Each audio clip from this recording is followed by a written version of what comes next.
628 million kilometers from Earth, orbiting the most massive planet in our solar system, there is a small, icy moon that may be hiding something extraordinary beneath its frozen surface. Europa is not the largest moon of Jupiter. It is not the most visually dramatic, and for most of human history, it was just another faint point of light in the night sky. But what we have learned about this moon over the past few decades has quietly changed the way scientists think about life in the universe. Beneath a shell of ice, somewhere between 15 and 25 kilometers thick, Europa almost certainly holds a global ocean of liquid water. Not a frozen lake, not a thin layer of slush, but a deep saltwater ocean that contains more liquid water than all of Earth's oceans combined. And that ocean has likely been there in liquid form for billions of years. The question that follows from that is obvious, and it is one that scientists are now actively trying to answer. If there is that much liquid water, held at stable temperatures, with a rocky seafloor below, and chemical energy available, could something be living in it? To understand why that question is taken seriously, we first need to understand what Europa actually is and what is happening inside it. Europa is, in almost every way, a world that should not exist the way it does.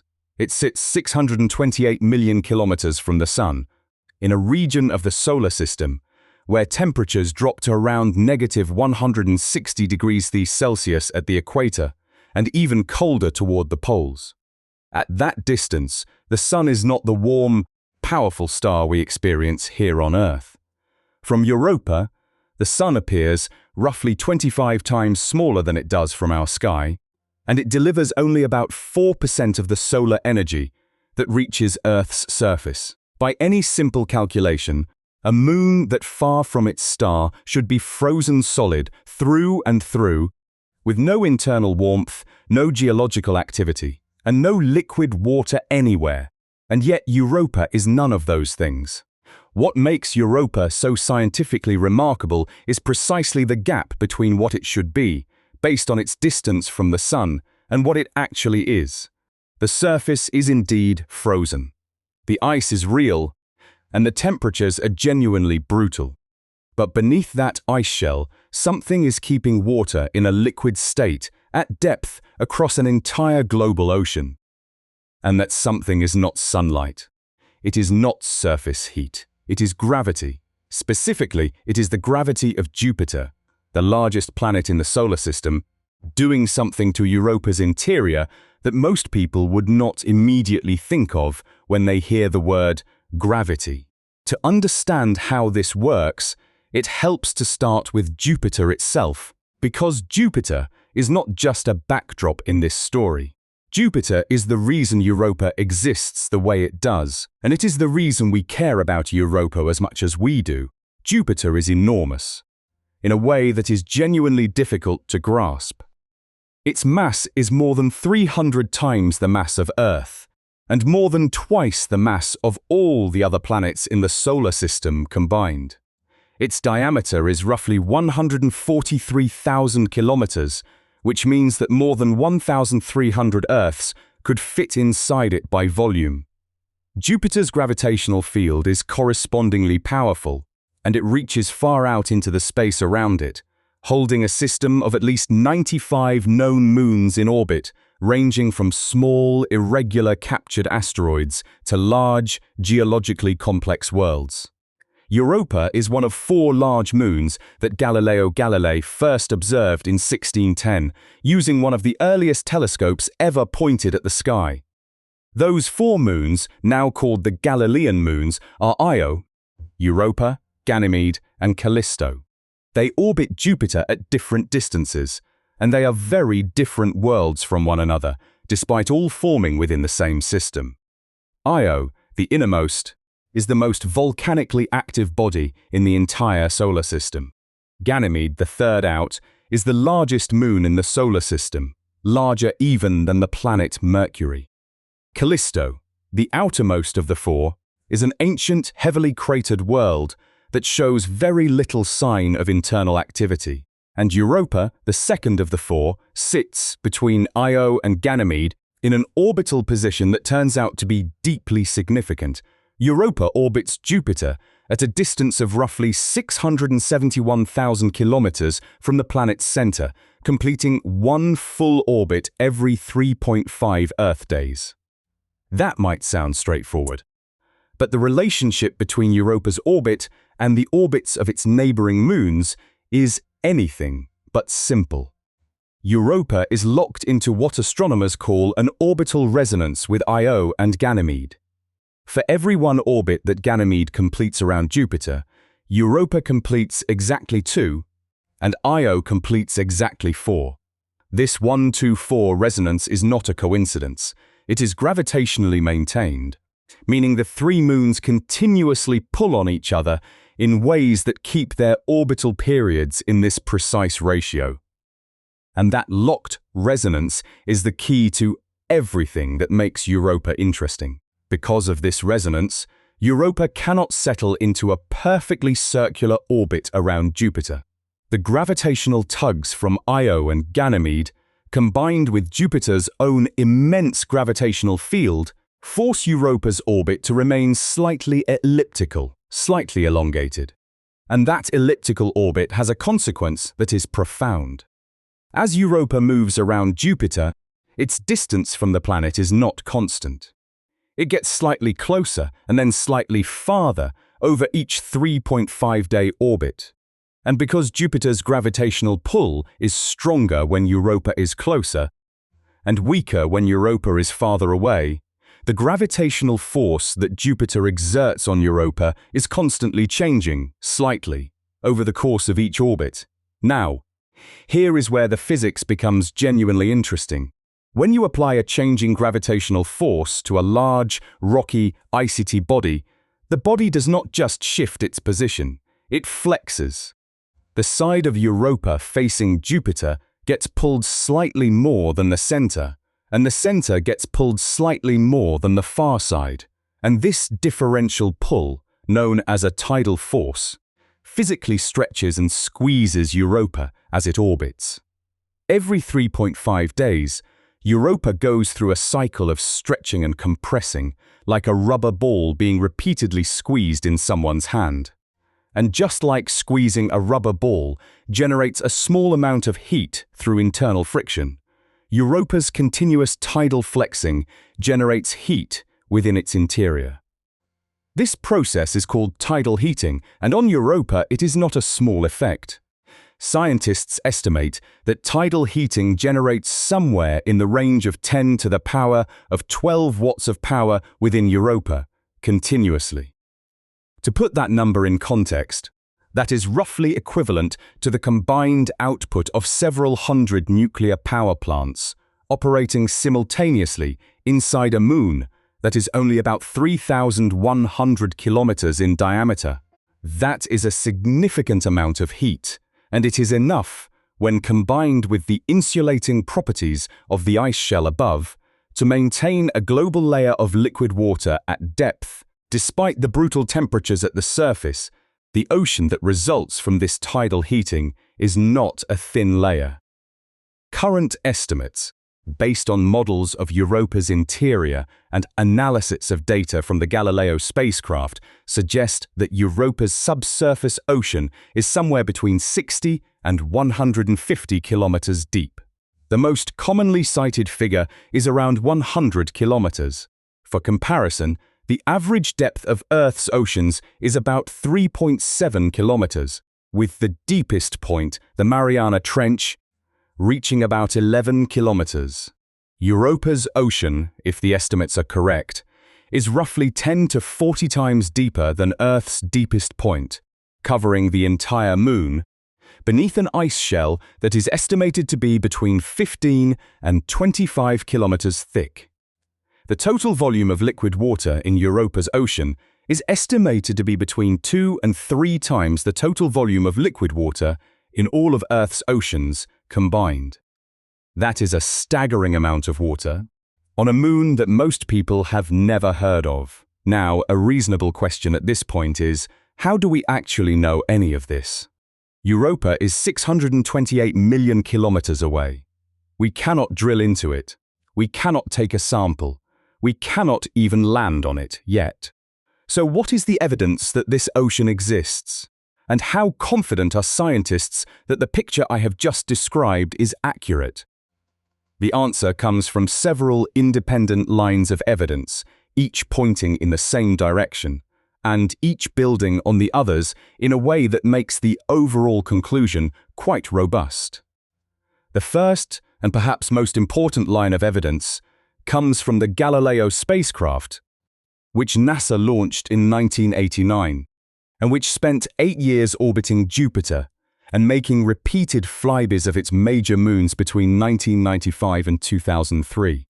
During its flybys of Europa, Galileo carried a magnetometer, an instrument that measures the strength and direction of magnetic fields.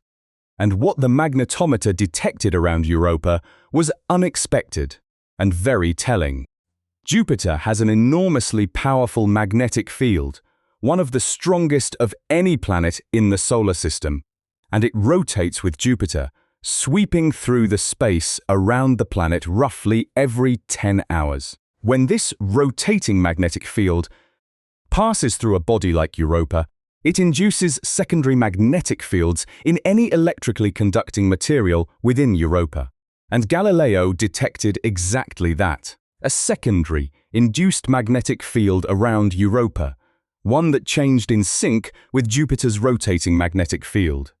The crucial point is that only a globally distributed, electrically conducting layer could produce this kind of induced field. Rock is not a good enough conductor to explain it. Ice is not either. But salt water, with dissolved minerals and ions in solution, is an excellent conductor. The induced magnetic field that Galileo detected is, in the view of most planetary scientists, strong evidence for a global layer of salty liquid water beneath Europa's surface. This was not the only thing Galileo found. The spacecraft also sent back detailed images of Europa's surface, and those images told their own story. Europa is one of the smoothest bodies in the solar system.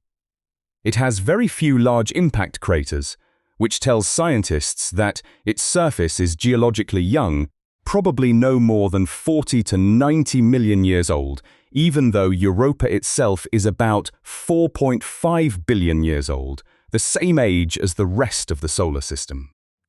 The youth of the surface means it has been reshaped relatively recently, which implies ongoing geological activity beneath. The surface is covered in a network of reddish-brown lines, stretching for thousands of kilometers in every direction, crisscrossing the ice in long, curving arcs. These features are called lineae, from the Latin word for lines, and they are thought to form when tidal stresses crack the ice shell, and material from below, warmer ice or perhaps water mixed with salts and organic compounds, wells up through the cracks and refreezes at the surface. The reddish-brown coloration is thought to come from salts and sulfur compounds that are mixed into that material, though the exact chemistry is still being investigated. There are also regions on Europa's surface that look like they have been completely broken up and rearranged, as if large plates of ice were floating on a liquid or soft layer beneath, drifting apart, rotating, and then refreezing in new positions. These regions are called chaos terrain, and they are particularly significant because they suggest that at least at some point in Europa's history, the ice shell was thin enough or warm enough from below that large sections of it could move around. Some researchers believe chaos terrain may still be forming today, in areas where liquid water comes close enough to the surface to destabilize the ice above it. Then there is the evidence that came from an entirely different instrument, not on Galileo, but on the Hubble Space Telescope in Earth orbit. In 2013 and again in 2016, astronomers using Hubble detected what appeared to be plumes of water vapor rising from Europa's south polar region, extending roughly 200 kilometers above the surface. These plumes, if they are confirmed, would mean that Europa is actively venting material from its interior into space, similar in some ways to the water vapor geysers detected on Enceladus, Saturn's small icy moon. The Hubble detections were not entirely consistent from one observation to the next, suggesting the plumes may be intermittent rather than continuous, but the fact that they were detected at all adds another piece of evidence to the picture of a geologically active, ocean-bearing world. It is worth taking a moment here to appreciate just how unusual Europa is, even within the context of icy moons generally. There are other moons in the outer solar system that are also thought to harbor subsurface oceans. Enceladus, as I mentioned, has a confirmed subsurface ocean, detected partly through active geysers and partly through Cassini spacecraft data. Ganymede and Callisto, two of Europa's fellow Galilean moons, may also have subsurface oceans, though the evidence is less clear. Titan, Saturn's large moon, with a thick atmosphere, may have an ocean deep within it as well. But Europa stands out among these candidates for a specific combination of reasons. First, the ocean is believed to be in direct contact with a rocky seafloor.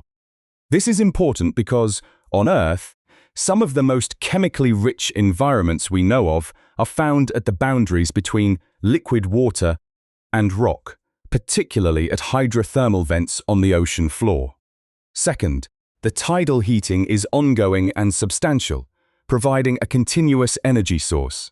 Third, the ocean has likely been liquid for a very long time, possibly billions of years, giving any potential chemistry a long time to develop. And fourth, the ocean is large, covering the entire moon, reaching depths that dwarf even Earth's deepest points. To understand why the rocky seafloor matters so much, it helps to go back to an event that took place on Earth in 1977 in the deep Pacific Ocean. In that year, a research submersible called Alvin descended to a depth of about 2,500 meters near the Galapagos Islands, and the scientists on board discovered something that genuinely overturned scientific assumptions. At the bottom of the ocean, in complete darkness, far below the reach of sunlight, there were hydrothermal vents, cracks in the seafloor through which superheated, chemically rich water was flowing upward from within the Earth. And around these vents, completely independent of sunlight, there were entire ecosystems, tube worms, crabs, clams, bacteria, all of them thriving on chemical energy from the vents rather than solar energy from above. This discovery was significant for astrobiology, the scientific study of the potential for life beyond Earth, because it demonstrated something that had not been fully appreciated before. Life does not require sunlight. Life requires liquid water, a source of chemical energy, and the basic raw materials of chemistry. And if those conditions are met, even in the deep dark ocean, life can establish itself and flourish. Europa, according to our best current models, may meet all of those conditions right now at the floor of its subsurface ocean. The chemical energy on Europa would come from a process that is somewhat indirect but plausible. On the surface of Europa, Jupiter's intense radiation field bombards the ice constantly, breaking apart water molecules and producing oxidants, chemicals like hydrogen peroxide, molecular oxygen, and various sulfur compounds. These oxidants sit on the surface and within the ice shell. Meanwhile, on the seafloor below, the interaction of liquid water with rock, driven by tidal heat, is likely producing reductants, chemicals like hydrogen and hydrogen sulfide. If the ice shell cycles material between the surface and the ocean below, perhaps through the chaos terrain processes we discussed, then oxidants from above could mix with reductants from below, creating what chemists call a redox gradient, essentially a chemical potential difference that life can exploit for energy. This is not speculation in the sense of wishful thinking. It is a plausible chemical pathway that follows from what we know about Europa's environment and what we know about the chemistry of life on Earth. None of this proves that life exists on Europa. It would be a significant overstatement to suggest that it does.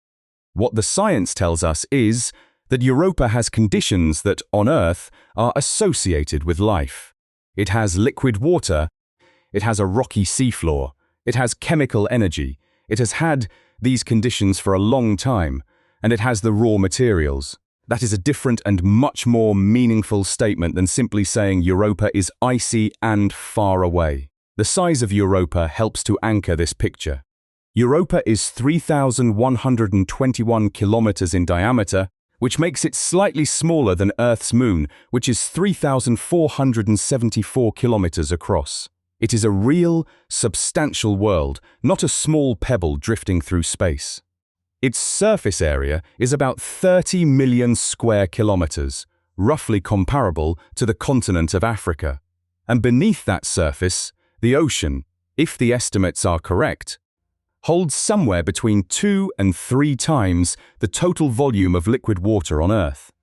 That number is worth sitting with for a moment because Earth's oceans cover 71% of our planet's surface and reach an average depth of 3.7 kilometers. Europa's ocean, on a moon smaller than ours, contains more than twice that total volume. Europa also has one of the highest surface albedos of any body in the solar system. Albedo is the measure of how much incoming light a surface reflects, on a scale from 0, which reflects nothing, to 1, which reflects everything. Earth has an albedo of about 0.30. Europa's albedo is around 0.67, meaning it reflects about 67% of the sunlight that hits it. This high reflectivity is a result of the relatively fresh, clean water ice on its surface, which acts almost like a mirror. It also means that Europa's surface absorbs very little solar heat, which is part of why the surface stays so cold, and part of why the insulating ice shell above the ocean is so important for maintaining liquid water below. The ice shell itself is one of the more debated aspects of Europa's structure. Estimates of its thickness range from as little as a few kilometers in some models to as much as 30 kilometers or more in others. The most commonly cited range is 15 to 25 kilometers. The reason the thickness matters is partly scientific and partly practical. Scientifically, a thinner shell would allow more exchange between the surface and the ocean, which has implications for chemistry. Practically, if humanity ever wanted to send a lander to Europa that could drill through the ice to reach the ocean, the thickness of the shell determines how difficult and how long that mission would be. Drilling through 15 kilometers of ice on a moon 628 million kilometers from Earth is already an engineering challenge of extraordinary magnitude. Drilling through 25 or 30 kilometers would be even more so. But that challenge is, in principle, one of engineering, not one of fundamental physics. It is something that, given the right technology and resources, could eventually be done. Before any of that becomes a realistic conversation, though, we need much better data on Europa than we currently have. We need to know the ice shell thickness more precisely. We need to understand the ocean's chemistry, its salinity, its temperature profile, whether there is genuine hydrothermal activity at the seafloor, and whether the surface plumes that Hubble detected are real, consistent, and accessible. We need to understand the radiation environment at different altitudes and in different orbital positions around Europa. And we need to do all of this from a spacecraft that can survive one of the most hostile radiation environments in the solar system. Because getting close to Europa means operating within Jupiter's intense radiation belts, which can damage electronics, scramble data, and degrade spacecraft components at a rate that makes long-term orbital missions around Europa extremely difficult. That is the challenge that a spacecraft currently traveling through the solar system was specifically designed to address. It launched in October of 2024. It is carrying a suite of science instruments that represent decades of planning and engineering. And it is on a trajectory that will bring it to the Jupiter system in the spring of 2030. Its name is Europa Clipper, and understanding what it is, how it got there, and what it is going to do is the next part of this story. Europa Clipper is, in many respects, the most ambitious planetary science mission NASA has ever sent to the outer solar system. That is not an overstatement. The spacecraft was designed from the ground up to answer a very specific set of questions about a very specific world. And the engineering decisions that went into building it, the trajectory decisions that determined how it would get there, and the science decisions that shaped its instrument suite all reflect decades of accumulated knowledge about what Europa is, what we do not yet know about it, and what it would take to find out. To appreciate what Europa Clipper is actually doing, it helps to start with a question that might seem basic, but turns out to be surprisingly deep. Why does it take so long to get to Jupiter in the first place? Europa Clipper launched on October 14, 2024, from NASA's Kennedy Space Center in Florida, carried into orbit by a SpaceX Falcon Heavy rocket. Jupiter, at the time of launch, was roughly 600 million kilometers away. The Falcon Heavy is one of the most powerful rockets currently operating, capable of lifting enormous payloads into space. And yet, despite that power, Europa Clipper is not flying directly to Jupiter. It cannot. No rocket currently in existence could send a spacecraft the size of Europa Clipper on a straight-line trajectory to Jupiter, with enough fuel remaining to actually do useful science when it arrived. The reason for this comes down to a concept in orbital mechanics called delta V, which is essentially the total change in velocity that a spacecraft needs to accomplish its journey. Moving through space is not like driving a car on a flat road. In space, you are always under the influence of gravity, from the sun, from the planets, from whatever bodies happen to be nearby. To travel from Earth to Jupiter directly, a spacecraft would need to gain an enormous amount of energy to climb out of the sun's gravitational well to Jupiter's orbital distance. The sun's gravity is pulling everything in the solar system inward, and Jupiter orbits much farther from the sun than Earth does, which means Jupiter is sitting much higher in the sun's gravitational field. Getting a spacecraft from Earth's orbital altitude to Jupiter's orbital altitude requires adding a large amount of energy. And the only way to add energy to a spacecraft, once it has left its rocket behind, is to use additional rocket engines, which means additional fuel, which means additional mass, which means you need an even bigger rocket to lift all that fuel in the first place. It becomes a compounding problem very quickly. The solution that mission planners have used for decades, going back to the Voyager missions of the 1970s, is the gravity assist, sometimes called a gravitational slingshot. The idea is elegant, and it is grounded in straightforward physics. When a spacecraft flies close to a planet, the planet's gravity pulls the spacecraft toward it, accelerating it. If the spacecraft's trajectory is carefully calculated, it can swing around the planet in such a way that it exits the encounter moving faster than it entered, having effectively stolen a small amount of the planet's orbital energy.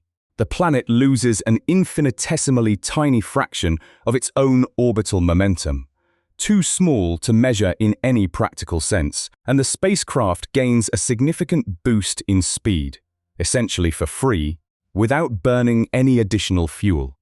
By chaining together multiple gravity assists from multiple planets, mission planners can build up enough velocity to reach destinations in the outer solar system that would otherwise be unreachable without impractically large amounts of propellant. Europa Clipper's trajectory to Jupiter is a carefully choreographed sequence of gravity assists that takes it on a path that might seem counterintuitive at first glance. Rather than heading directly outward toward Jupiter, the spacecraft first swings inward toward Venus, flying past Venus in February of 2025, using Venus's gravity to pick up speed and redirect its trajectory. It then swings back past Earth in December of 2026, using Earth's gravity for another boost. Then it heads outward through the inner solar system, past Mars in 2027, using Mars for yet another gravitational nudge. And then, finally, it arcs outward across the asteroid belt and into the outer solar system, arriving at Jupiter in April of 2030. The total distance traveled along this winding path is approximately 2.9 billion kilometers, which is considerably more than the straight-line distance between Earth and Jupiter at the time of launch. But the geometry of gravity assists makes this the most fuel-efficient route available. And fuel efficiency in deep space missions is everything. The journey will take approximately 5.5 years from launch to Jupiter arrival. And during that time, the spacecraft will be largely inactive, scientifically, in a kind of cruise phase, with most of its instruments powered down to conserve energy and reduce wear. The engineering team at NASA's Jet Propulsion Laboratory will use the cruise phase to test systems, calibrate instruments, and make small trajectory correction maneuvers as needed. When Europa Clipper finally reaches the Jupiter system in the spring of 2030, it will enter orbit not around Europa, but around Jupiter itself. And that distinction is important, and it brings us to one of the most significant engineering challenges of the entire mission.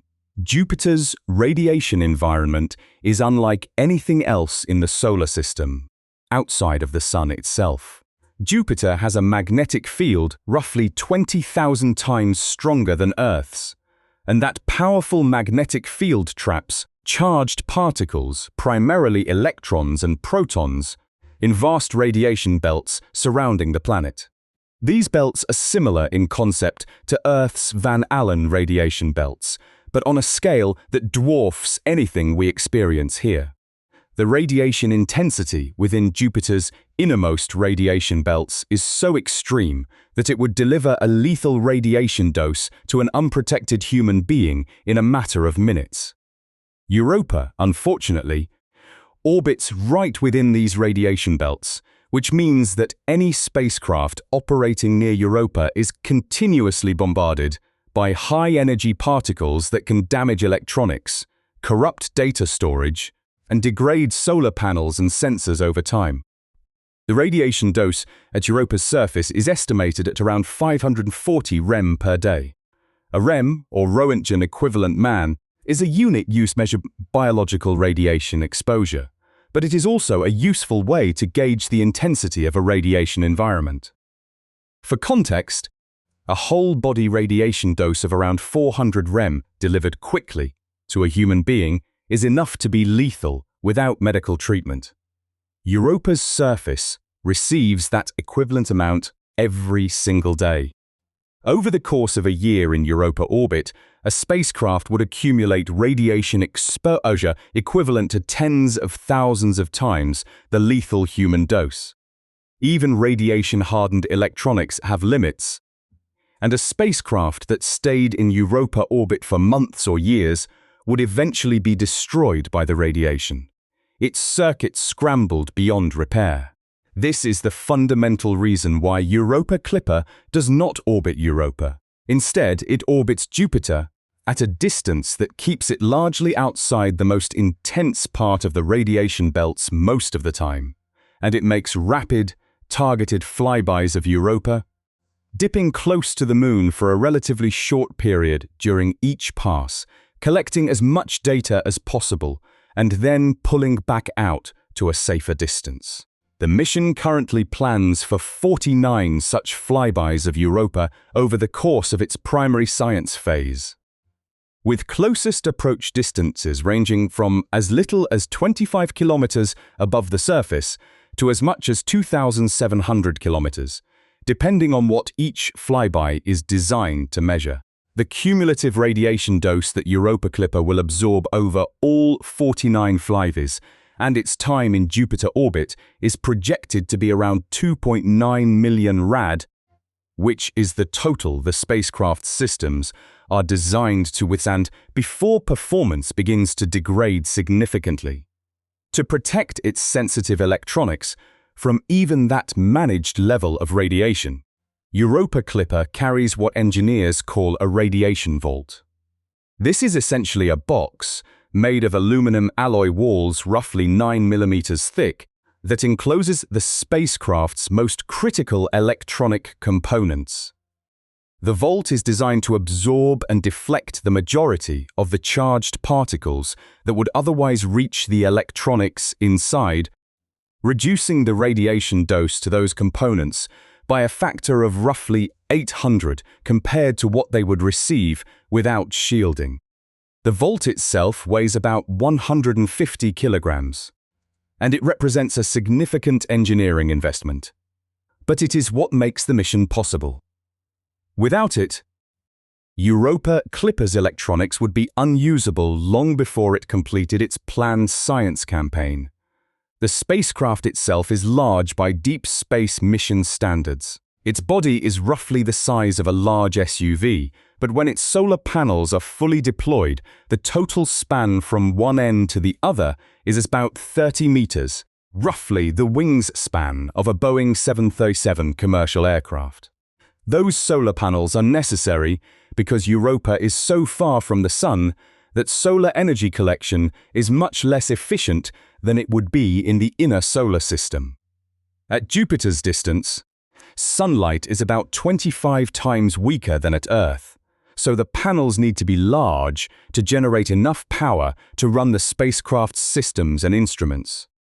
Earlier outer solar system missions, like Cassini at Saturn and Voyager at Jupiter, used radioisotope thermoelectric generators which produce electricity from the heat of decaying radioactive material rather than solar panels. Europa Clipper uses solar panels instead, partly because of advances in solar panel efficiency over the past few decades, and partly because the large panels can be designed to also function as a kind of structural backbone for the spacecraft. Now, the instruments that Europa Clipper carries are where the scientific ambition of this mission becomes most apparent, because each instrument is targeted at a specific piece of the puzzle, and together they are designed to give scientists the most comprehensive picture of Europa ever assembled. There are 9 primary science instruments on board, and understanding what each of them does and why it was chosen tells you a great deal about what scientists most want to know about Europa. The instrument that has perhaps attracted the most public attention is called REASON, which stands for Radar for Europa Assessment and Sounding, Ocean to Near Surface. REASON is an ice-penetrating radar system, and its job is to do something remarkable: send radio waves down through Europa's ice shell and listen for the echoes that come back. Different materials, ice, water, rock, reflect radar signals differently, and by analyzing the timing, strength, and character of the returning echoes, REASON can potentially map the internal structure of Europa's ice shell, look for pockets of liquid water within the ice itself, and detect the boundary between the bottom of the ice shell and the top of the ocean below. The instrument operates at 2 different radar frequencies, which give it different penetration depths and different resolutions, and it is designed to be capable of penetrating up to 30 kilometers of ice under ideal conditions. Whether it will achieve that full penetration depth in practice depends on the properties of Europa's ice, particularly how much salt and other impurities are mixed into it, since impurities scatter radar signals and reduce penetration. But even partial penetration will yield valuable data about the structure of the upper ice shell, and if reason can locate liquid water lenses within the ice, or constrain the depth at which the ocean begins, that alone would be a significant scientific achievement. The second instrument that is central to the mission's scientific goals is the magnetometer called EUEMAG, or the Europa Clipper magnetometer. As we discussed in the context of the Galileo spacecraft, magnetic field measurements are one of the most powerful tools available for detecting and characterizing a subsurface ocean. Europa Clipper's magnetometer is far more sensitive and sophisticated than the one carried by Galileo, and it will make measurements during each of the 49 flybies, building up a detailed picture of Europa's induced magnetic field from many different angles and positions. By combining those measurements, scientists hope to determine the ocean's thickness, its depth below the surface, and the concentration of dissolved salts within it. Salinity matters because it affects the ocean's conductivity, which in turn affects the strength of the induced magnetic field, so careful measurements can help constrain what the ocean is made of, not just that it exists. There is also an instrument called MASSPEX, the mass spectrometer for planetary exploration, and this is the instrument that gets at the most profound scientific question of the mission. A mass spectrometer works by ionizing molecules, separating them by their mass, and identifying them based on their mass-to-charge ratio. In plain terms, a mass spectrometer can tell you precisely what molecules are present in a sample, even in very small concentrations. During Europa Clipper's flybys, MASSPEX will sample the thin exosphere around Europa, the extremely tenuous envelope of particles surrounding the Moon, as well as any plume material, if active plumes are present during the flybies. The exosphere and plumes contain material that has been ejected from Europa's surface, and, potentially, from deeper within the ice shell or even from the ocean itself. If MASSPEX detects complex organic molecules, the carbon-based building blocks of life as we know it, in that material, it would be a significant finding. It would not prove life, but it would tell scientists that the chemistry happening inside Europa is at least moving in a direction that on Earth precedes life. The instrument is sensitive enough to detect trace quantities of molecules, and it is specifically designed to identify a wide range of organic compounds that would be scientifically significant if found. Alongside MASSPEX, Europa Clipper carries a surface dust analyzer called SUDA, the Surface Dust Analyzer, which will capture and analyze tiny dust particles ejected from Europa's surface. These particles, launched into space by micrometeorite impacts, or by the same processes that create the plumes, can carry material from the ice shell and potentially from the ocean. SUDA can determine the composition of these particles with high precision, giving scientists another window into what the ice and the material beneath it are made of. Together, MASSPEX and SUDA give the mission two complementary approaches to sampling Europa's chemistry without ever physically landing on the surface. The mission also carries an ultraviolet spectrograph called UVS, which will search for plume activity during each flyby by looking for the ultraviolet signature of water vapor above Europa's surface. If plumes are present, UVS will help map their location, height, and activity level, which will in turn help mission planners determine whether subsequent flybys can be targeted to pass directly through plume material for closer sampling by MASSPEX. The mission also carries a thermal imager called ETHEMIS, the Europa Thermal Emission Imaging System, which will map the heat coming from Europa's surface. Warmer regions of the surface could indicate areas where heat from below is closer to the surface, or where liquid water is nearer to the ice shell's underside. and thermal maps could help identify the most geologically active regions of the Moon. For imaging, the spacecraft carries two camera systems, a wide-angle camera and a narrow-angle camera, together called EIS, the Europa Imaging System. These will photograph Europa's surface in much greater detail than Galileo was able to achieve, producing high-resolution maps that will help scientists understand the surface geology, identify chaos terrain and lineae in detail, and look for any surface features that might indicate recent or ongoing activity. The resolution of EIS images will be, in the best cases, sufficient to resolve features as small as a few meters across, which is a dramatic improvement over what was possible from Galileo. There is also an instrument called MISE, the Mapping Imaging Spectrometer for Europa, which will map the composition of Europa's surface by measuring how different materials reflect light at different wavelengths across the infrared spectrum. Different minerals, salts, and organic compounds have distinct spectral signatures, and MISE will be able to identify the chemical composition of surface materials across the entire face of Europa, helping scientists understand what the lineae are actually made of, what compounds are present in the chaos terrain, and whether there are any regions of the surface that show particularly interesting chemistry.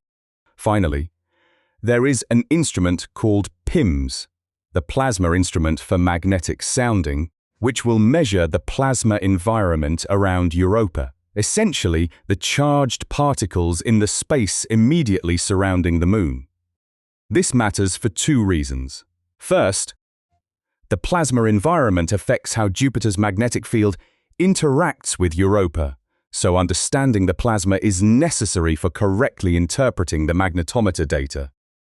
Second, the plasma itself carries information about the material being ejected from Europa's surface and exosphere, giving scientists yet another tool for understanding what is coming out of the Moon. The combination of all 9 instruments working together across 49 flybys is designed to answer as completely as possible the fundamental questions about Europa that Galileo raised but could not fully resolve. How thick is the ice shell? How deep is the ocean? How salty is the water? Is there hydrothermal activity at the seafloor? Are there active plumes? And if so, what do they contain? And what is the chemistry of the surface and the exosphere? Each of those questions has direct bearing on whether Europa's ocean is the kind of environment that could support life. The 49 planned flybys will not all be identical. They will be distributed across different parts of Europa's surface and conducted at different altitudes to build up coverage of the entire Moon from multiple angles and distances. Some flybys will be optimized for radar sounding, flying at lower altitudes to maximize reasons penetration depth. Others will be optimized for magnetic field measurements, flying at altitudes where the magnetometer signal is clearest. Still others will be targeted at flying through potential plume locations, giving Marspex and SUDA the best chance of directly sampling ocean-derived material. The mission is, in this sense, a carefully orchestrated sequence of experiments, each building on the results of the previous one, with the flexibility to adjust later flybys based on what earlier ones reveal. The closest planned approach, at roughly 25 kilometers above Europa's surface, puts the spacecraft at an altitude comparable to where high-altitude research balloons fly in Earth's atmosphere. At that distance, Europa's surface will fill a significant portion of the instrument's fields of view, and the data gathered during those brief, close passes will be among the most detailed ever collected about any ocean world beyond Earth. Each flyby will last only a few hours in terms of the close approach phase, but the data collected during those hours will take weeks or months to fully downlink to Earth and analyze, given the communication distances involved. At 628 million kilometers, a radio signal traveling at the speed of light takes between 33 and 53 minutes to travel between Earth and the Jupiter system, depending on where the two planets are in their respective orbits. This means there is no possibility of real-time control of the spacecraft during science operations. Europa Clipper must be programmed in advance with detailed sequences of commands that it executes autonomously, making its own decisions about when to point which instrument at which target, when to store data, and when to transmit. The onboard computer systems are sophisticated enough to handle these autonomous operations, and the mission team will plan each flyby sequence carefully in the months before it occurs. By the time Europa Clipper completes its 49 flybys and exhausts its radiation budget, sometime in the mid-2030s, if all goes according to plan, scientists expect to have a complete detailed picture of Europa's interior structure, ocean chemistry, surface composition, and geological activity that will be orders of magnitude more comprehensive than what Galileo was able to provide. And if the data is compelling enough, if reason finds a shallow ice shell, if the magnetometer finds a deep, salty, electrically conductive ocean, if Maspex finds organic molecules in the plumes, and if Themis finds warm, active regions on the surface, then the conversation about what comes next will shift from whether Europa is worth exploring further to how soon we can send something that goes all the way down. Because the mission that would logically follow Europa Clipper, the one that scientists have been sketching in concept papers and engineering studies for years, is a lander. A spacecraft that does not just fly past Europa or even orbit it, but actually sets down on its surface, drills through kilometers of ice, and eventually, in some future version of this story that has not yet been written, reaches the ocean itself. The engineering challenges of such a mission are genuinely formidable, in ways that make Europa Clipper's challenges look manageable by comparison. But the scientific prize, the possibility of directly sampling water from an ocean that may harbor life, is the kind of prize that tends to make engineers very motivated to solve formidable problems. And it is the kind of question, whether life exists somewhere other than Earth, that has occupied human curiosity for as long as people have looked up at the sky and wondered what else might be out there. 628 million kilometers away, beneath 20 kilometers of ice, at the bottom of an ocean that the sun has never touched. Thank you for watching. If you enjoyed this video, subscribe to Cosmio. We put serious research into every video, and there's a lot more fascinating space science coming your way.